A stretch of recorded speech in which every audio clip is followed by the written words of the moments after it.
క్షుద్ర పూజల కోసం ఓ మహిళ పెంపుడు సునకాన్ని హత్య చేసిన దారుణ ఘటన బయటపడింది. పశ్చిమ బెంగాల్కు చెందిన మహిళ బెంగళూరు మహాదేవపుర చిన్నప్ప లేఅవుట్లోని అపార్ట్మెంట్లో ఉంటుంది.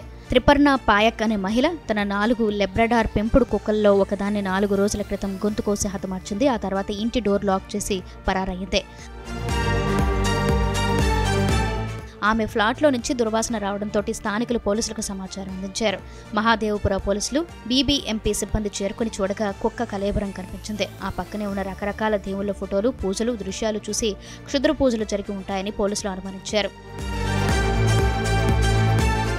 లాబ్రడార్ సునకం కలేబరాన్ని శవ పరీక్ష కోసం పశువుల ఆసుపత్రికి తరలించారు. సునకం గొంతుపై చాకుతో కోసి చంపిన ఘాట్లు ఉన్నట్లు నివేదికల్లో వచ్చింది. సదరు మహిళ చేతబడి కోసం కుక్కను చంపి వాటి రక్తంతో పూజలు చేసి ఉంటుందని అనుమానాలు ఉన్నాయి. మరో 3 కుక్కలను కాపాడి తరలించారు. మహిళపై వివిధ సెక్షన్ల కింద కేసులు నమోదు చేసి అదుపులోకి తీసుకున్నారు. ఈ పరిణామంతో స్థానికులు భయాందోళన చెందారు. నిందితురాలిని కఠినంగా శిక్షించాలని జంతు ప్రేమికులు డిమాండ్ చేశారు.